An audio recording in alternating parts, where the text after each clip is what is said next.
See, we double dipped with that intro there. We're back in the saddle. This is Watches Tonight. I'm your host, Tim Masso. We got Sean on the switcher. We're going to have a wonderful evening. This evening, we consider rehabilitating watches that were at various times called the worst or among the worst ever made. We chat live and I share your wrist shots tonight on Watches Tonight.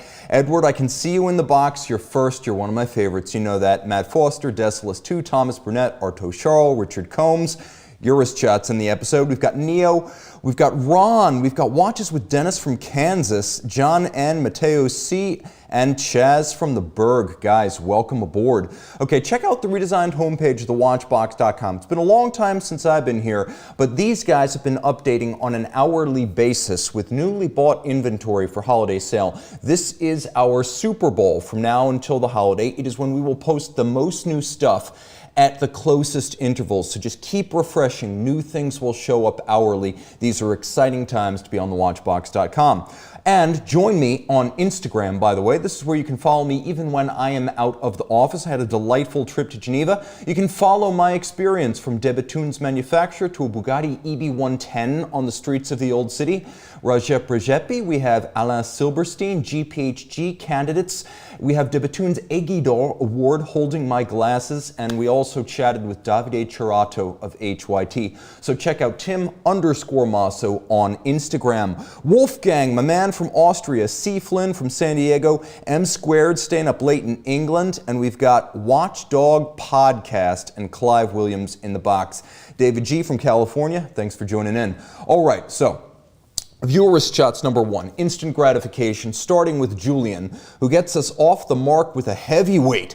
The Platona in Eastern Arabic numerals, as good as it gets. Kunal M is also my kind of guy, British steel and Swiss, with his Bentley Turbo R and IWC Mark 18 edition Le Petit Prince.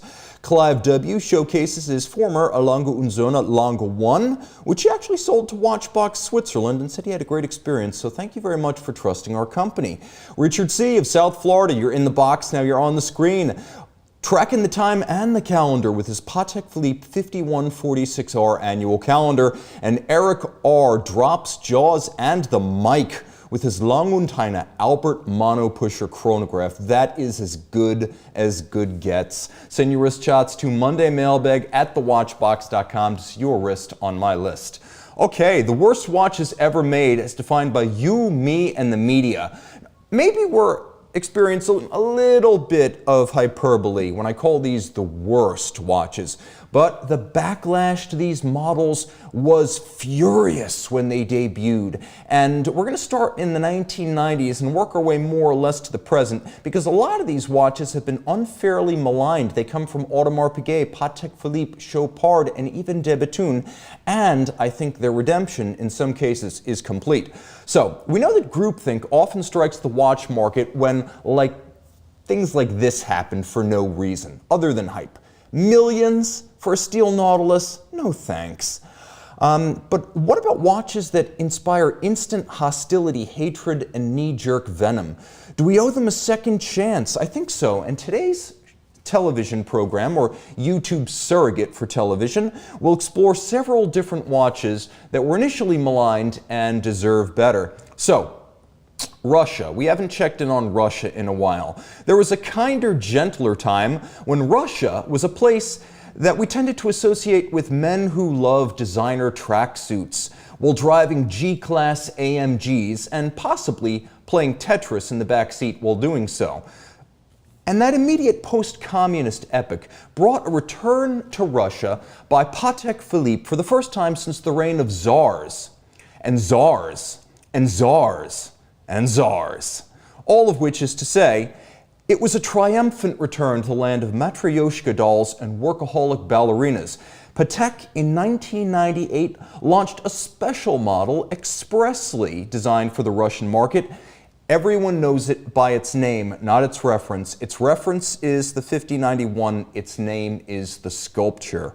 And that's it right there. This is from the more is more school of design. If Gothic-level Byzantine architecture was your thing, think St. Basil's. This is your watch.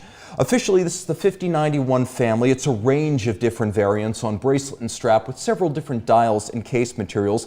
But the sculpture's Baroque styling, oddly busy dials, and Fabergé egg-like crown, which was enameled, by the way, proved too weird for most of the world, some Russians included. But we are here to lift up and not tear down, and there is a lot to love here. First, all sculpture variants are rare. They made 9 editions of 300 per variant, all of which is to say fewer than 3,000 of these exist, and there's only 300 of any particular case, bracelet, and dial combination. So exclusivity is assured. The dials are almost invariably true tritium patina, which is wonderful because in the era of fauxtina, the real thing rules. That Fabergé egg crown, by the way, was quite beautiful in detail, and it would re-emerge on Cartier's blockbuster Ballon Bleu of 2002, which was the Cartier of the 2000s. The all-steel models of the sculpture are genuinely handsome. They don't need any kind of excuses, especially when paired with that lovely radial Arabic military-style dial in black. And the bracelets are gorgeously detailed, well made and fully integrated. The bracelet is specific to the model. It's not an interchangeable part, and as with Patek bracelets from the period, removable links are fixed by screws, not the current day's pin sleeve system. It's beautiful inside and out, if truly idiosyncratic, but at 36 millimeters, those watches now seem almost quaint, modest in size and less pretentious than they might have seemed on debut in the late 1990s. And these rarities are no longer dirt cheap, up from about $10,000 to $15,000 4 or 5 years ago. Hindsight is overtaking the knee-jerk response from the late 90s, and people are beginning to realize how attractive, rare, and special these watches really are.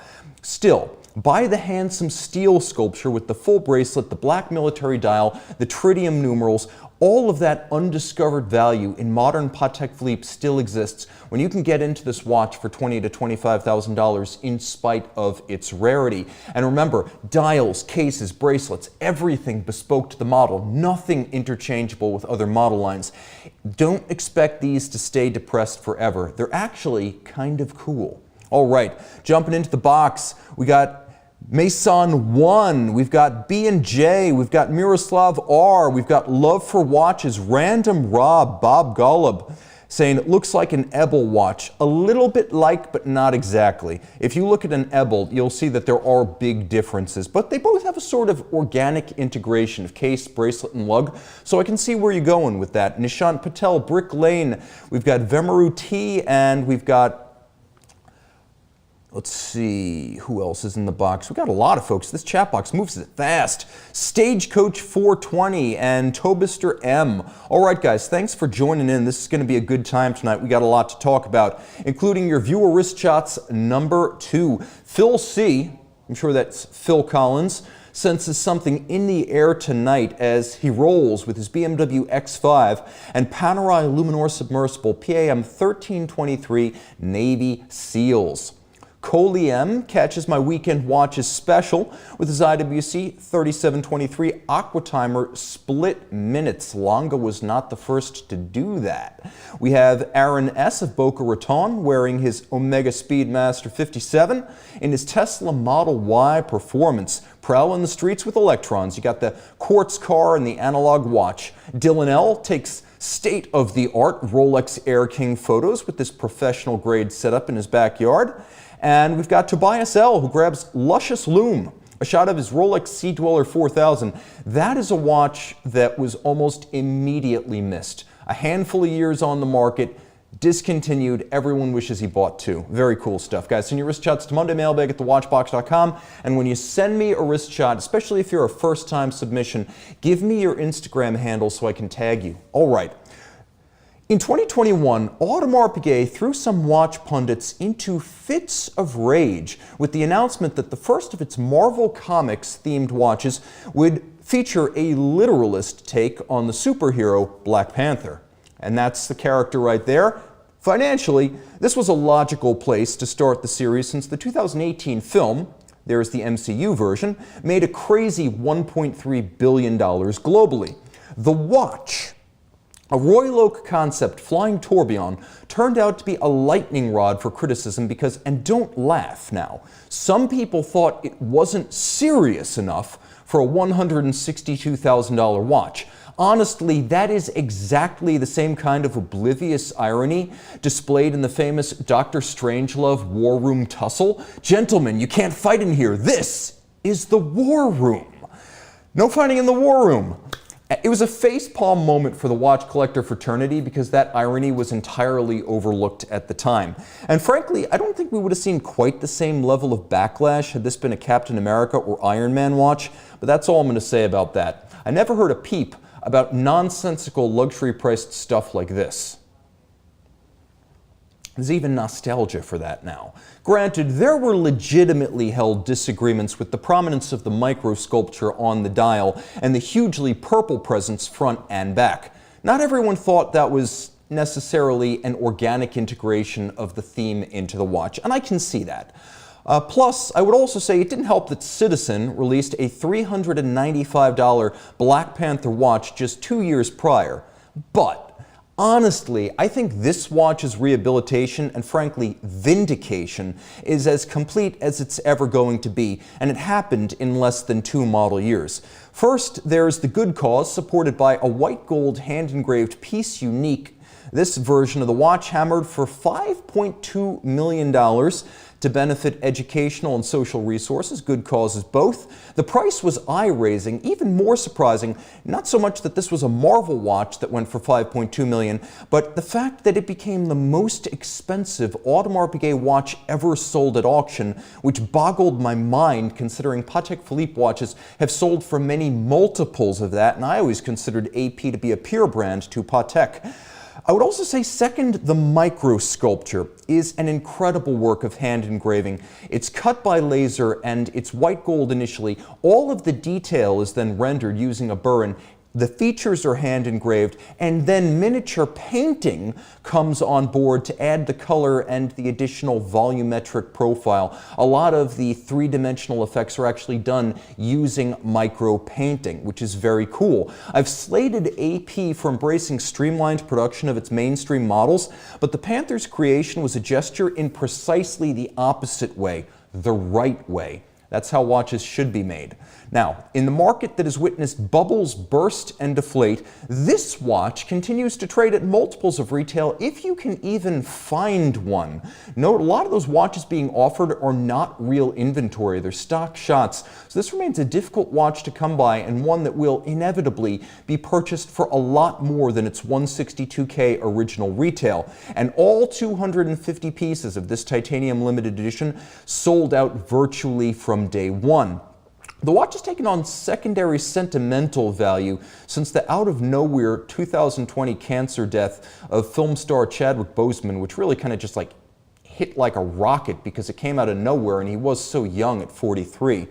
But the watch actually took on additional meaning because of that and became something of movie memorabilia more than just horological curiosity. So it's a genuinely cool piece that now has sort of sentimental associations it didn't have when it first launched. And I suspect that alone has softened some views of the watch.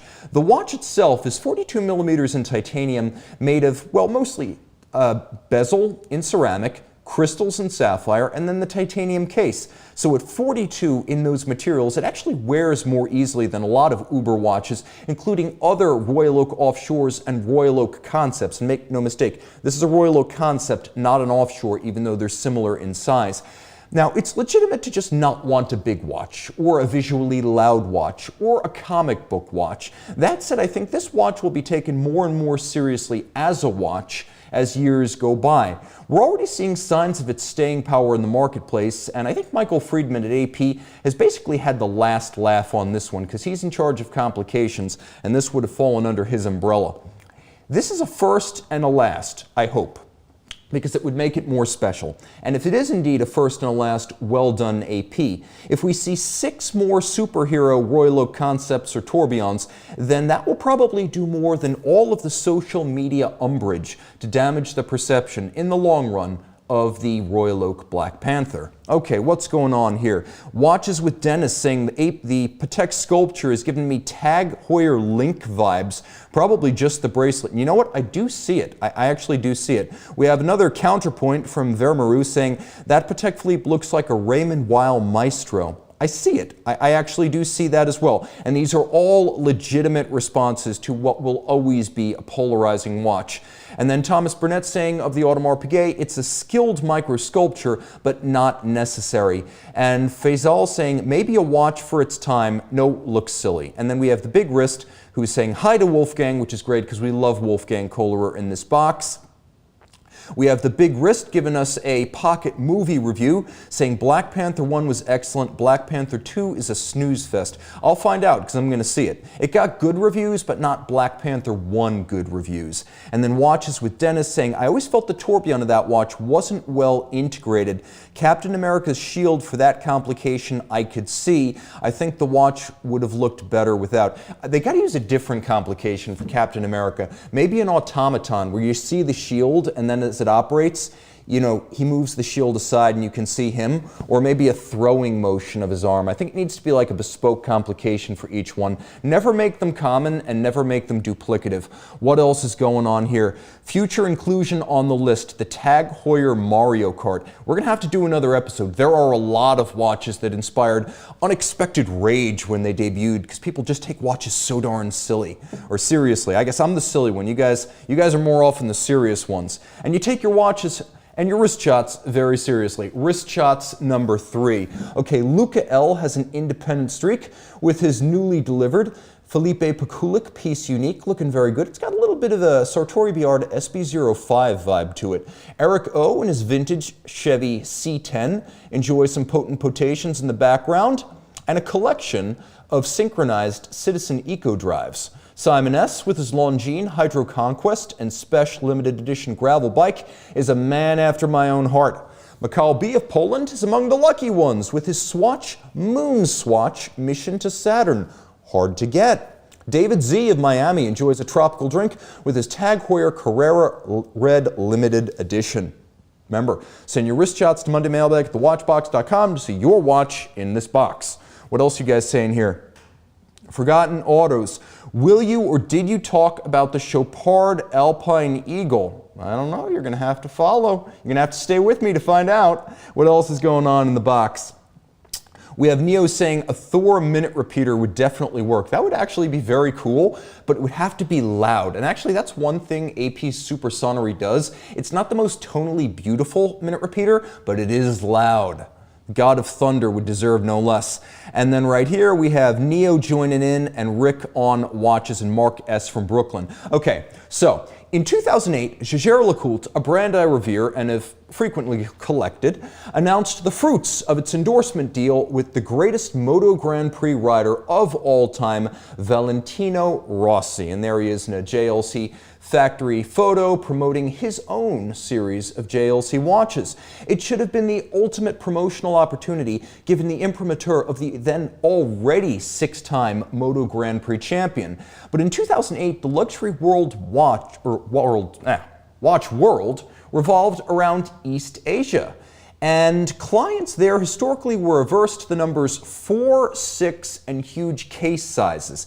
Naturally, that means the Rossi-inspired 46.7mm master compressor Extreme World Alarm with his racing number 46 on the dial was exactly perfect for the target market. I kid. It was an awful miss, and predictably awful. This watch was enough to alienate even Western buyers for the obvious reason that the branding was in no way subtle. So it didn't help that the 946-piece limited edition, 946 seems like a lot, JLC, it retailed for $20,300. And frankly, even in the West, even on my wrist, there was no interest in a huge watch priced that high with inescapable and largely irrelevant dial side branding. 7-time F1 world champion Michael Schumacher, a bigger star even than Rossi, had only the most oblique reference to his racing persona on the dial of his signature Audemars Piguet. 7 stars. 2 in blue for his Benetton championships, 5 in red for Scuderia Ferrari, but very, very subtle. JLC, if we can go back to the picture of the Master Compressor Extreme, they spent the next decade trying to sell those 946 watches. And I know it because I remember seeing them in boutiques as late as 2016, still unsold. So how do I rehabilitate the Rossi, a watch that virtually everyone left for dead, including, to a large extent, its manufacturer? Well, personal experience. I didn't want this version of the Master Compressor Extreme World Alarm, but I did buy the Tides of Time, which is mechanically and dimensionally identical. It wore surprisingly well, not on this integrated strap, but a strap that doesn't fight your wrist, a strap that can pull straight down out of the lugs. It actually wore decently. The watch is half titanium, which mitigates against its size, and the size makes sense. It has a wake you up loud alarm, a seriously loud alarm. It has a world time complication. It has an on-off function for the alarm. It's automatic winding. It's 100 meters water resistant with the 1/2 turn compressor crowns to unlock its functions. This is a watch that had a quick release lug system that allowed you to use any 22 millimeter strap size. You didn't need a proprietary strap because it was the case, not the strap, that contained the quick release system. All of that, and you could throw it, drop it, play tennis or golf while wearing it. It was genuinely shock resistant because it had 2 cases, one inside, one outside, with shock absorbers between them. So the size made sense. It was the kind of thing Rossi would have worn if he didn't weigh 140 pounds. This is a cool watch. And I'll also say this, the hardware makes no excuses and needs no excuses. You need to own the dial if you own the watch, which means you need to come up with a better story for why it says 46 than some bike racer endorsed the watch. So, may I propose, depending on who you are, that you claim to have bought the watch as a piece unique upon performing your 46th heart transplant. Women like a specialist, so do guys. 46 consecutive cases won in court. That'll impress your friends at the firm. 46 perfect games bowled. If you're a fan of the movie Kingpin, the possibilities are endless. This is a choose-your-own beginning, middle, and ending kind of watch. You just need to get over the color, the size, and the weird dial-side branding of a bike racer few people outside of bike racing have ever heard of. Okay, what else is going on in the box right here? We have Mark S. saying Biden wears this number 46. That would greatly surprise me. I think at one point he had a Rolex, I think he had a Datejust 41 and like an Omega Seamaster Diver 300 meter at some point. What else is going on here? We have Jem Hader saying need a 666 dial. You see, that would be so prohibitive to the marketplace that it would almost be counterculture cool to wear it. Demonic presence on your wrist. What else is going on? Adam Crossfire saying JLC was far more suited to the Kingsman film. That limited edition watch was drop dead gorgeous. It was. The Kingsman's knife was very cool. It was also very, very expensive. And right here, Faisal saying JLC is all about the functionality which this watch definitely had. This watch was like a whole case full of watches in one. It certainly did not short you the features. And then Gobri saying, please praise the Grand Seiko Godzilla. I will. That was a watch that, there are actually 2 Godzillas. There's the one that was the tribute to the Nissan GTR, and then there was the one that was the tribute to Godzilla himself. And both of those watches were really well received. I don't remember any backlash against those. They sold well, and when we had them, they sold quickly. We have Jose joining in from the UK. Thanks for staying up with me. We've got Erdem saying the Rossi JLC is the opposite of timeless design. And then we have Sincan remembering when I dropped and repeatedly threw my own Master Compressor Extreme World Alarm on camera to prove the point. Granted, it was on carpet and I knew what I was doing there, but it was a rather dramatic gesture to make on live TV. Well, I guess live streaming. We're not TV yet, although I know some of you, maybe 5% of you, watch this on some sort of a TV. What else is going on? B&G hailing my return, and I thank you. B&K getting up early in Hong Kong to join us. And Victor, hello from Paris. It is 11 p.m. I hope I made the late night worth your while. Okay, by popular demand in the chat box, The Chopard Alpine Eagle. 2019 was the year of the controversial watch. We had the Code 1159 from Audemars Piguet, the Tudor Black Bay P01, and possibly the most lambasted sports watch of the year, the Chopard Alpine Eagle. Ostensibly based on Chopard's own 1980 to 1986 Saint Moritz, the Alpine Eagle was immediately dismissed as a knockoff of the Patek 5711 and the AP Jumbo. And to be fair, even the original Saint Moritz was a knockoff of the original versions of those watches. So yes, the Saint Moritz was heavily drawn from the Gente vernacular of the time. I spoke to quite a few journalists so underwhelmed by the launch of the Alpine Eagle that they lambasted it relentlessly in private, even published accounts, which are usually designed to ensure their ongoing access to new watches from brands. Those were damning by faint praise. And again, the public-facing reviews are almost always positive, but a little bit of what the journalists told me in private worked its way into the public copy, which was fairly extraordinary for this industry. But the Eagle was an impressively built, detailed and refined product, and look no further than the dial, the metalwork, the contrasting finish. The case and bracelet finish were outstanding and beautifully rendered. The closer you got, the better it looked. And that's usually not the case with affordable watches. The dial detail was on a level unseen at Patek and rivaled only by AP's best pantograph hobnail tapisserie. At close range, the depth, the texture, and the color gradients appeared to imply a watch more expensive than the roughly $12,000 retail price at launch. Really, this looks like a watch costing 2, 3, even 4 times as much.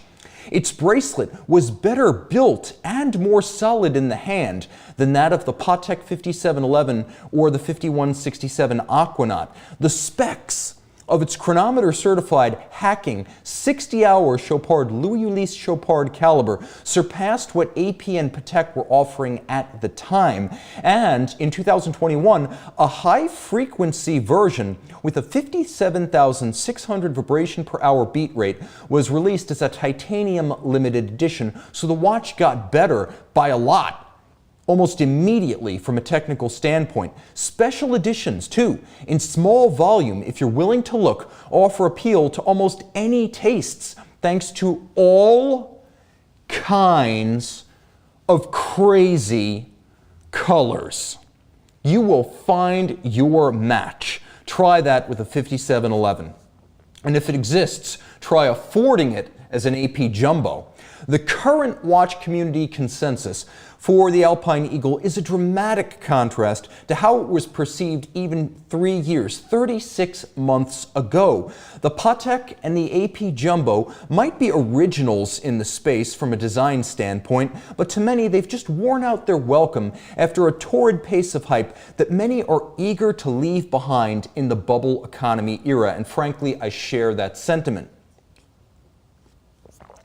Chopard's unpretentious and now $13,400 steel sports watch offering seems almost like a breath of fresh air in this segment, and the Eagle's stock has never soared higher. So you guys are saying right here, we have Dan CT saying the dial is reminiscent of the Grand Seiko Mount Iwate dials.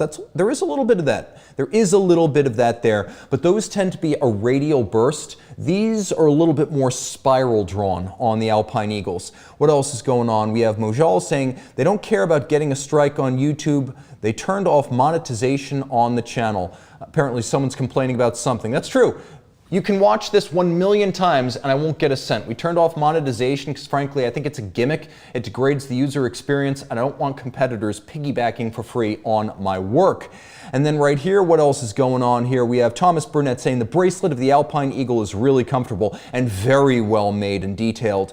And then we have Aaron W saying yes, finally made it, and I thank you for finally making it. We got Duck2H, hi Tim, longtime fan, tried on some Patek Calatravas and felt they were underwhelming or Patek's overrated. Follow your heart. Nothing I say will change your mind. If the watch doesn't feel like rock and roll to you, I cannot force the music. The bottom line is you have to be blown away by a watch to pay 20, 30, 40,000 or more. So if you didn't like the Calatrava, first there are other Calatravas. Try them all before you reach conclusions, but never buy something that underwhelms. There are just too many great watches in the space, including by Patek and other brands.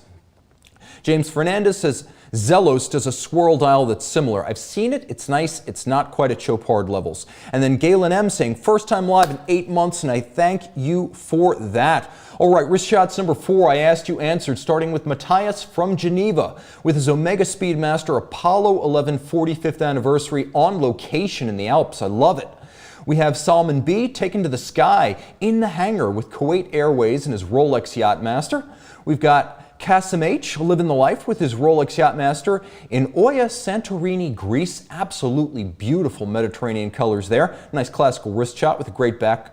You can see that he manages to balance the detail on the arm with the color and the gradient to the back. Tilting your wrist in a wrist shot is always good form. What else is going on? Karsten M joins us from monstrous Montreal with a Bell & Ross Halloween flashback to Halloween 22. Looking good.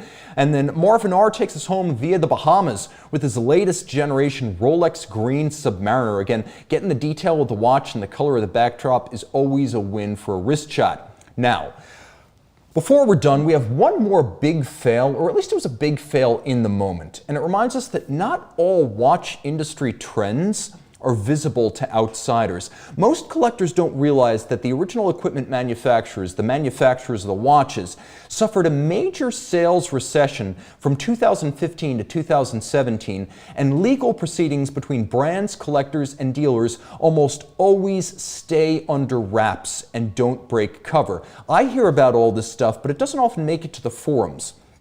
Likewise, failures or struggles by tiny brands and obscure models that don't strike it rich immediately often fly below the radar of mainstream buyers and enthusiasts. And the story of the 2018 Bethune DB28 steel wheels is the kind of saga that remains largely opaque to industry outsiders. So, 2017 to 18 was a period of transition and frankly uncertainty for Bethune as a brand.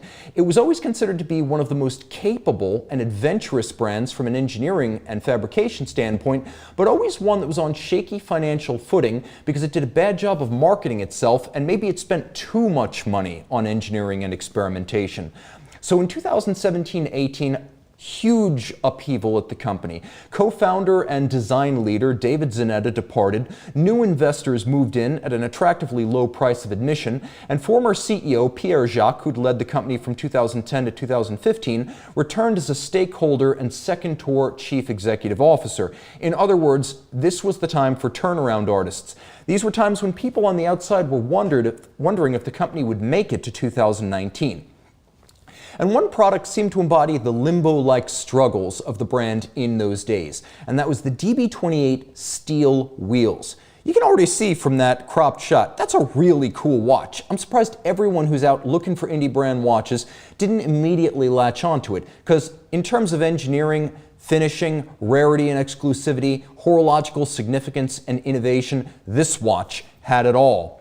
Like all Bethune watches, it was a riot of creative chaos with no expense spared on the materials or their preparation. The skeletonized mainspring barrels acted as the titular steel wheels, and additional bridge work teamed with sapphire hands opened up the upper drivetrain to the inspection of the owner. It was really cool to look at and to show off to your friends. And yet it hit the marketplace with a resounding thud.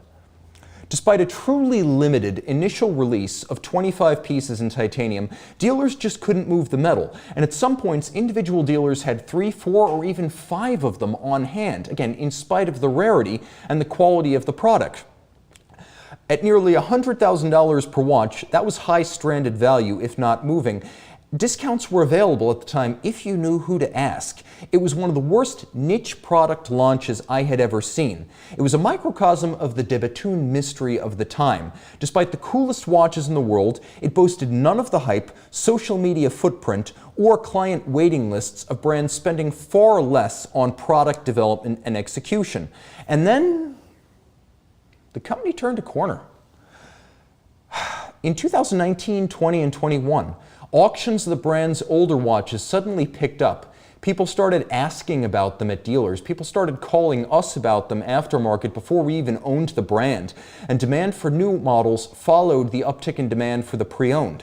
De Bethune even liked the design enough, in hindsight, to reissue a sapphire bridge tourbillon version of it in 2020 and an ultra-thin variant in 2022. That is the DB28 Steel Wheels XP, and it is only 7.2 millimeters thick. So what conclusion can we draw from this? It might be that as watch collectors, sometimes we need to step back, take a breather, hold our fire, and as my economics teacher used to tell me in high school, hear, process, respond.